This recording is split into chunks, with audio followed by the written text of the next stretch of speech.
औरत ज़ात, अफसाना निगार सादत हसन मंटो। महाराजा से रेस कोर्स पर अशोक की मुलाकात हुई। उसके बाद दोनों बेतकल्लुफ दोस्त बन गए। महाराजा को रेस के घोड़े पालने का शौक ही नहीं खप था। उसके अस्तबल में अच्छी से अच्छी नस्ल का घोड़ा मौजूद था और महल में, जिसके गुंबद रेस कोर्स से साफ दिखाई देते थे, तरह तरह के अजायब मौजूद थे।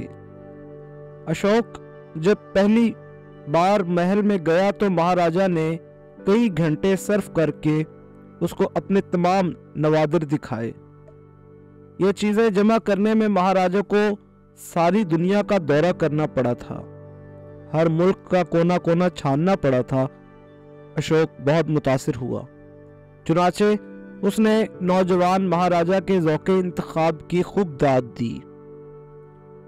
एक दिन अशोक घोड़ों के टिप लेने के लिए महाराजा के पास गया तो डाक रूम में फिल्म देख रहा था।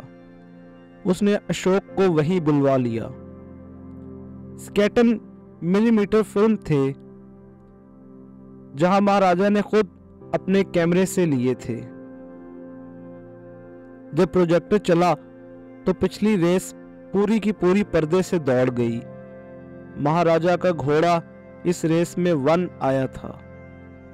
उस फिल्म के बाद महाराजा ने अशोक की फरमाइश पर और कई फिल्म दिखाए। स्विट्जरलैंड, पेरिस, न्यूयॉर्क, होनोलुलु, हवाई, वादी कश्मीर। अशोक बहुत महजूज हुआ। यह फिल्म कुदरती रंगों में थे। अशोक के पास भी 57 मिलीमीटर कैमरा और प्रोजेक्टर था, मगर उसके पास फिल्मों का इतना जखीरा नहीं था। दरअसल उसको इतनी फुर्सत ही नहीं थी कि अपना ये शौक जी भर के पूरा कर सके।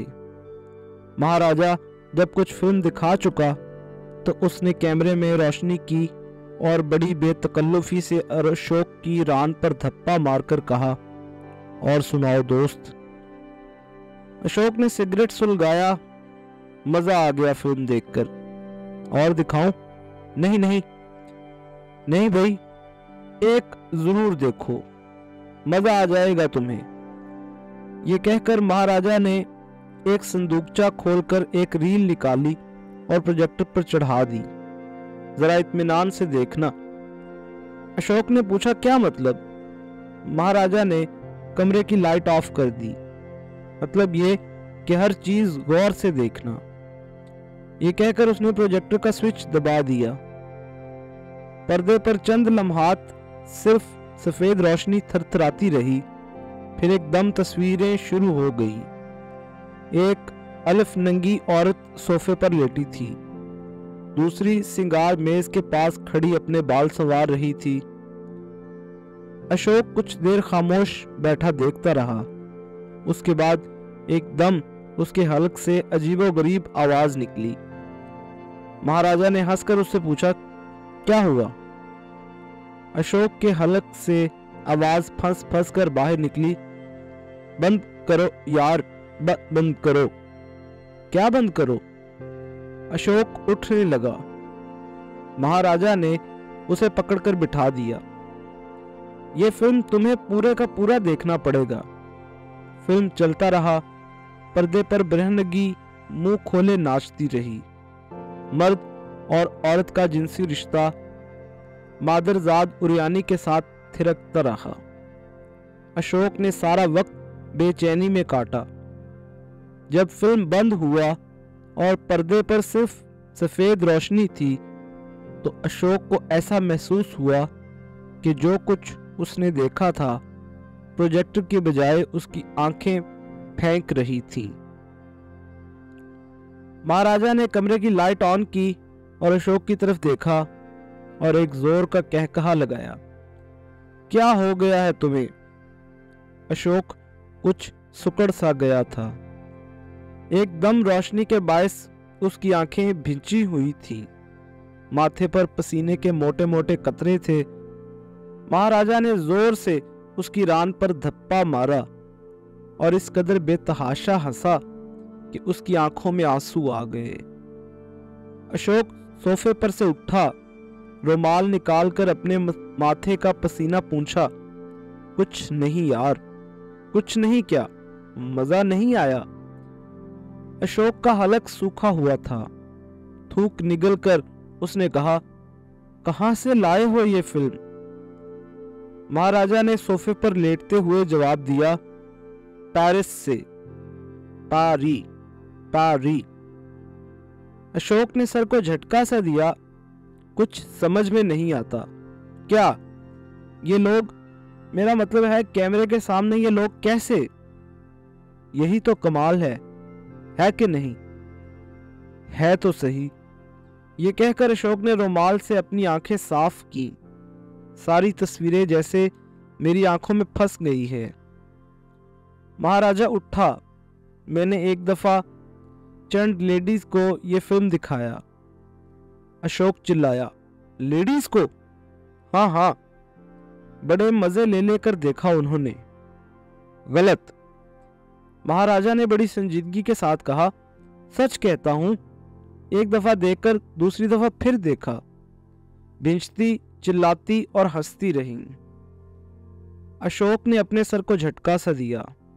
हद हो गई है। मैं तो समझता था वो बेहोश हो गई होंगी। मेरा भी यही ख्याल था, लेकिन उन्होंने खूब लुत्फ उठाया। अशोक ने पूछा, क्या यूरोपियन थी? महाराजा ने कहा, नहीं भाई, अपने देश की थी। मुझसे कई बार ये फिल्म और प्रोजेक्टर मांग कर ले गई। मालूम नहीं कितनी सहेलियों को दिखा चुकी हैं। मैंने कहा। अशोक कुछ कहते कहते रुक गया। क्या एक दो रोज के लिए ये फिल्म दे सकते हो मुझे? हाँ हाँ, ले जाओ। ये कहकर महाराजा ने अशोक की पसलियों में ठोंका दिया। साले किसको दिखाएगा? दोस्तों को। दिखा जिसको भी तेरी मर्जी। ये कहकर महाराजा ने प्रोजेक्टर में से फिल्म का स्पोल निकाला, उसको दूसरे स्पोल पर चढ़ा दिया और डिब्बा अशोक के हवाले कर दिया। ले पकड़, ऐश कर। अशोक ने डिब्बा हाथ में लिया तो उसके बदन में झुरझुरी सी दौड़ गई।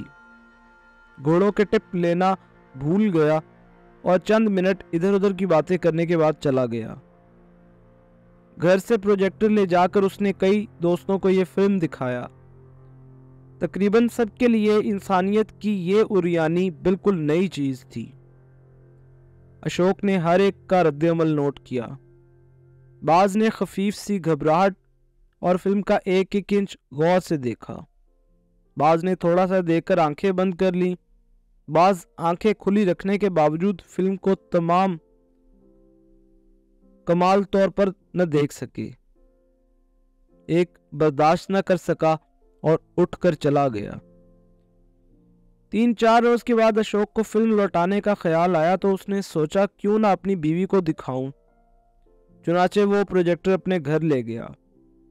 रात हुई तो उसने अपनी बीवी को बुलाया, दरवाजे बंद किए, प्रोजेक्टर का कनेक्शन वगैरह ठीक किया, फिल्म निकाला, उसको फिट किया, कमरे की बत्ती बुझाई और फिल्म चला दिया। पर्दे पर चंद लम्हात सफेद रोशनी थरथराई, फिर तस्वीरें शुरू हुई। अशोक की बीवी जोर से चीखी, तड़पी, उछली। उसके मुंह से अजीबोगरीब आवाजें निकलीं। अशोक ने उसे पकड़कर बिठाना चाहा तो उसने आंखों पर हाथ रख लिए और चीखना शुरू कर दिया, बंद करो, बंद करो। अशोक ने हंसकर कहा, अरे भाई देख लो, शर्माती क्यों हो? नहीं नहीं, ये कहकर उसने हाथ छुड़ाकर भागना चाहा।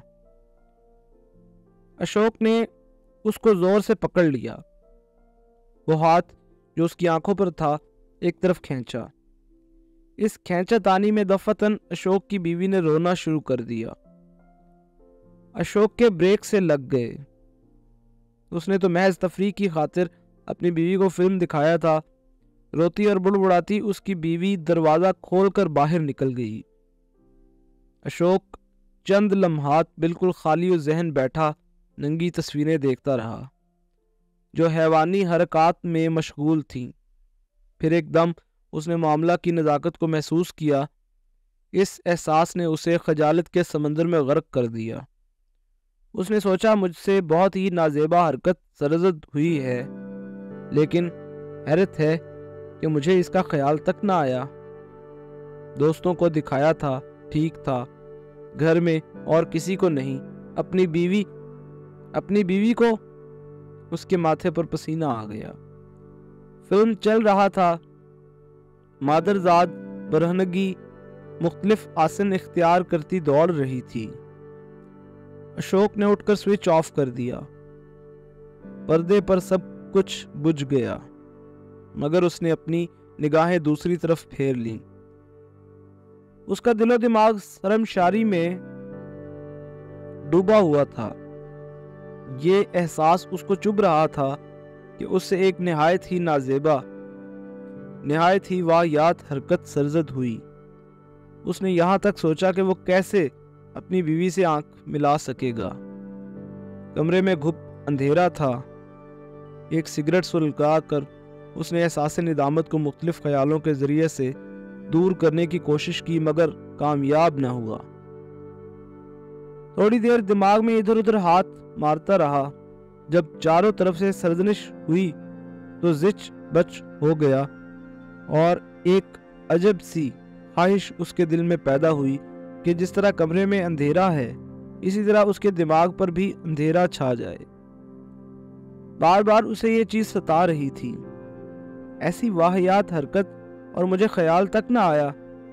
फिर वो सोचता, बात अगर सास तक पहुंच गई, सालियों को पता चल गया, मेरे मुतालिक क्या राय कायम करेंगे ये लोग कि ऐसे गिरे हुए आदमी, ऐसी गंदी जहनियत की अपनी बीवी को। तंग आकर अशोक ने सिगरेट सुलगाया। वो नंगी तस्वीरें जो वो कई बार देख चुका था उसकी आंखों के सामने नाचने लगी। उनके अकब में उसे अपनी बीवी का चेहरा नजर आता, हैरान और परेशान, जिसने जिंदगी में पहली बार अफूनत का इतना बड़ा ढेर देखा हो। सर झटक कर अशोक उठा और कमरे में टहलने लगा, मगर इससे भी उसका इज़्तिराब दूर ना हुआ। थोड़ी देर के बाद वो दबे पांव कमरे से बाहर निकला। साथ वाले कमरे में झांक कर देखा, उसकी बीवी मुंह सर लपेट कर लेटी हुई थी। काफी देर खड़ा सोचता रहा कि अंदर जाकर मुनासिब व मौजू अल्फाज में उससे माफी मांगे, मगर खुद में इतनी जुर्रत पैदा न कर सका। दबे पांव लौटा और अंधेरे कमरे में सोफे पर लेट गया। देर तक जागता रहा, आखिर सो गया। सुबह सवेरे उठा, रात का वाकया उसके जहन में ताजा हो गया। अशोक ने बीवी से मिलना मुनासिब ना समझा और नाश्ता किए बगैर निकल गया। ऑफिस में उसने दिल लगाकर कोई काम ना किया। ये एहसास उसके दिलो दिमाग के साथ चिपक कर रह गया था। ऐसी वाहियात हरकत, और मुझे ख्याल तक ना आया। कई बार उसने घर बीवी को टेलीफोन करने का इरादा किया, मगर हर बार नंबर के आधे हिस्से घुमाकर रिसीवर रख दिया। दोपहर को घर से जब उसका खाना आया तो उसने नौकर से पूछा, एम साहब ने खाना खा लिया? नौकर ने जवाब दिया, जी नहीं, वो कहीं बाहर गए हुए हैं। कहाँ? मालूम नहीं साहब। कब गए थे? 11 बजे। अशोक का दिल धड़कने लगा। भूख गायब हो गई।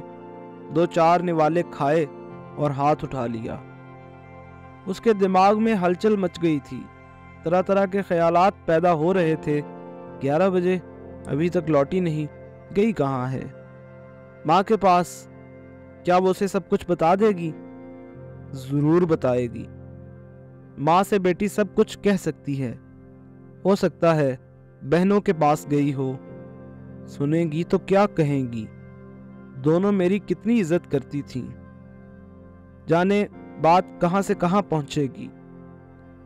ऐसी वाहियात हरकत, और मुझे ख्याल तक न आया।